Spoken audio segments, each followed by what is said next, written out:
پھر اللہ تعالیٰ نے قرآن پاک میں جب سورہ آل عمران میں کہا نا کہ اے بنی آدم یاد کر وہ دن جب ہم نے بنی آدم اور اس کی تمام تر اولاد کو اکٹھا کیا است میں، عالم است میں، اور پھر ان سے وعدہ لیا گیا کہ میں تمہارا ہی معبود ہوں کہ نہیں، تمہیں پتہ چل گیا ہے کہ کیا کہانی ہے.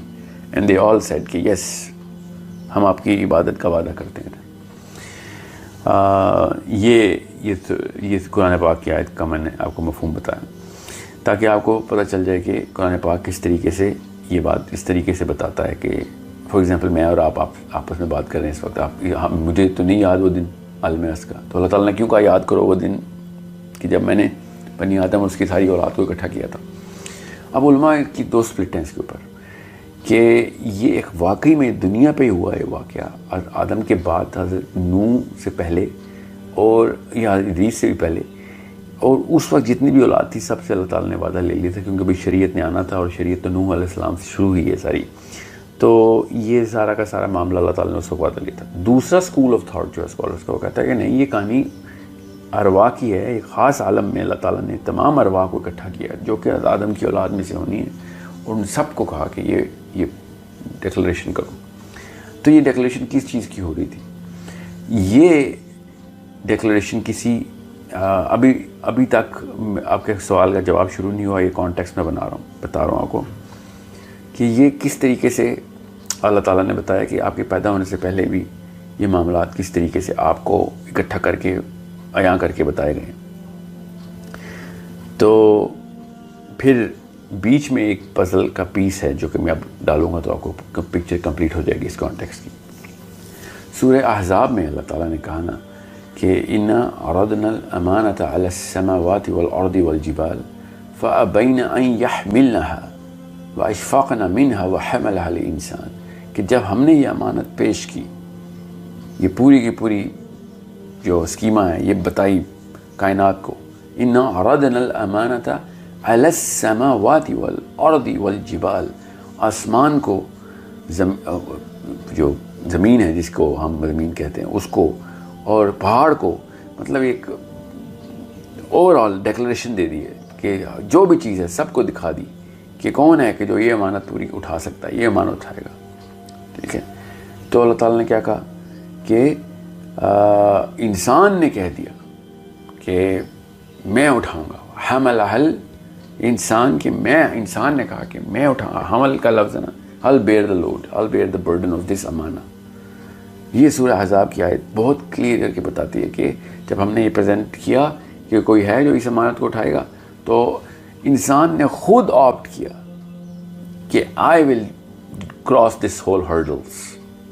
یہ جو آپ نے تمام تر معاملہ بنایا، اس کی سینکٹیٹی کو میں نبھاؤں گا، اس کی پاکیزگی اور اس جو پورا اسکیما آپ نے بنایا ہے اس پہ خراش نہیں آنے دوں گا. I'm going to come clean.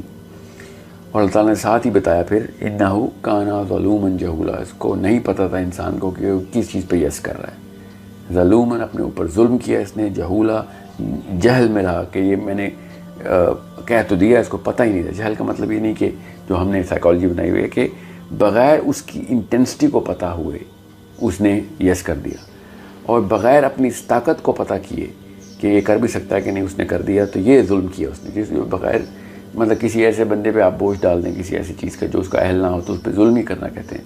سو انسان کو خود بھی نہیں پڑتا اس کی کیپیبلٹی کا، اور پھر بھی انسان نے کہا کہ میں اٹھاؤں گا. اور اللہ تعالیٰ نے کہا نا کہ انہو کانا ظلومن جہولا، کہ یہ بہت ہی بڑا ظلم و جہل ہو گیا انسان سے. تو اس کی کمپنسیشن پلان بھی اللہ تعالیٰ نے بتا دی پھر کہ انسان نے، یہ میں اور آپ کھڑے ہوئے تھے، دانیہ میں تھی، آپ تھا، میں تھا، آپ تھی، میرے بہن بھائی تھے، میرے بھی بچے تھے، آپ کے بھی بچے تھے، آپ کے ماں باپ تھے، ہم سب اکٹھے کھڑے تھے. جو اس وقت دنیا میں ہم ایک قبیلے میں ہیں نا، جو بھی گھر والے ہیں وہ اس وقت بھی وہاں پہ اکٹھے تھے. جو آپ کے دوست یار ہیں وہ ادھر بھی دوست یار تھے، جو میرے دوست یار ہیں وہ ادھر بھی دوست یار تھے. ہم سب اسی اسکیما کو یہاں پہ لے کے آئے ہیں. ایک حدیث ہے جو کہ مفہوم میں آپ کو سناتا ہوں کہ ارواح میں جو قبیلے آپس میں بہت قریب تھے وہ دنیا میں وہ آپس میں بہت قریب ہو جاتے ہیں. جو آپس میں بھی وہ ان کی اتنی نہیں بنتی تھی ادھر بھی نہیں بنتی ان کی. مطلب اتنا کوئی خوبصورت کمپلیشن ہے نا اس پکچر کی، اس لیے آپ کو یہ بات بہت دھیان سے سمجھنی ہے. اب چونکہ انسان کو اللہ تعالیٰ نے کہا ہے ظلوماً جہولا، تو اس کی کمپنسیشن اللہ تعالیٰ نے بتائی. کیا تیرے سے نہ یہ بوجھ اٹھایا جائے گا، تو اپنے اوپر ظلم کر رہا ہے، نہ تجھے علم ہے کہ اس کی کس لیول کی میٹرکس اور انٹینسٹی ہے. تو میں چونکہ علیماً خبیر ہوں، مجھے سب پتہ ہے، اور سب سے بڑا محسن بھی میں ہوں، تو میں تیرے اوپر احسان کر دیتا ہوں. میں تجھے وہ ٹول کٹ دیتا ہوں کہ جس کے تھرو تو آرام سے پہنچ سکتا ہے. اور وہ ٹول کٹ ایک لفظ میں اسلام ہے. اب اس کی میں بریک اپ کر کے اس کو تھوڑے سے اس کی کنسٹیٹوئنسی بتاتا ہوں اسلام کی آپ کو، کہ وہ کیا احسانات چل رہے تھے. اللہ تعالیٰ نے پھر کہا کہ تجھے یہ سب کچھ بھول جائے گا، تجھے پتہ نہیں چلے گا، تیرے اندر ایروگنس آ جائے گی، کیونکہ تجھے جیسے ہی میں نے نیچے زمین پہ اتارنا ہے اس وقت تجھے پتہ چلے گا کہ تیرے سے بہتر تو وہ چیز ہی نہیں ہے. سو میک شیور یہ احد اور توحید کا کانسیپٹ اپنے ذہن میں رکھی. جب تو توحید پہ رہے گا تو تو ہمبل رہے گا کہ یار میں اللہ کا ایک غلام ہوں، میں کوئی بڑی چیز نہیں آئی دنیا میں. اس کے لیے بھی میں تجھے ایک اور گفٹ دیتا ہوں، اور وہ ہے نماز کا. جب تک تو نماز پڑھتا رہے گا تب تک تیرے جو افیشنسی ہے نا، فنکشننگ کیپیبلٹی ہے، وہ جو تیرا ریڈار ہے وہ اپنی نارتھ ڈائریکشن بتاتا رہے گا تجھے، تو پھر ادھر ادھر نہیں ہوگا. قرآن پاک میں تجھے خود نازل کر کے دوں گا، تجھے ایک ایک جگہ پہ یاد دہانی رہے گی. پھر ایسے ایسے انبیاء بھیجوں گا میں اس وقت، تاکہ اگر تم لوگ بھول جاؤ تو یہ تمہیں آ کے یاد کرا دیں.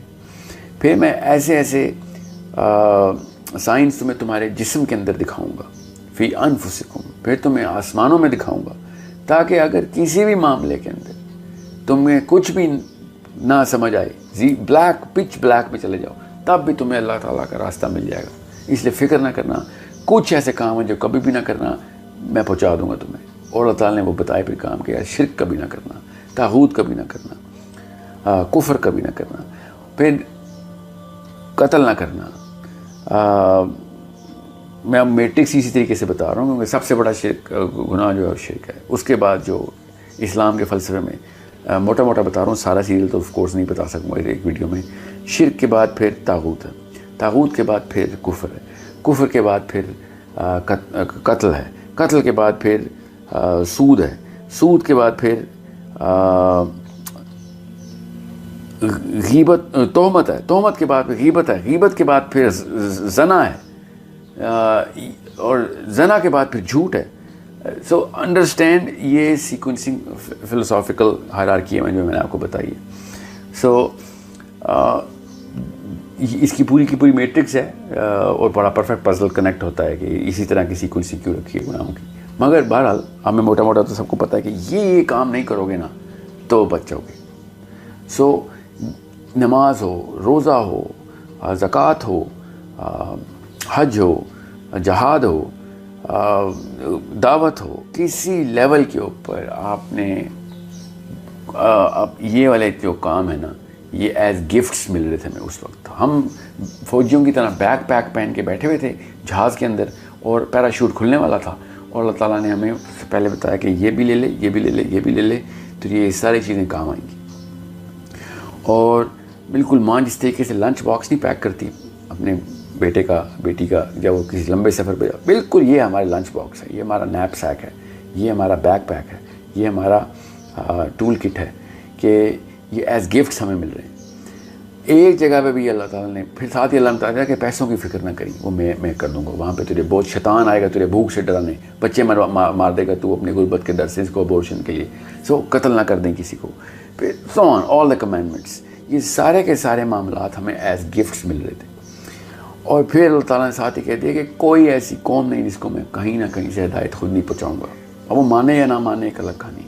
جو بندے واقعی سوچنا چاہتے ہیں ان کو پتہ ہو کہ اللہ تعالیٰ نے جب کہتے ہیں کہ نا شکرہ ہے تو اللہ تعالیٰ کس چیز کی نا شکرے کی بات کر رہے ہوتے ہیں کہ اتنا بڑا آپ کو ایک بیگ میں گفٹ ڈال کے دیے تھے اور نشانیوں پہ نشانیاں دکھا دی، اور اللہ تعالیٰ کہتے ہیں کہ شکر کیوں نہیں کرتا. تو یہ میں نے اب تو ہم جیسے بندے جو قرآن کے بعد کے دور میں پیدا ہوں اور ایسے دور میں پیدا ہوں، نالج کی کثرت ہے، وہ تو شکر سے ایک ایک سیکنڈ ہی کانشیسنس میں ہوں.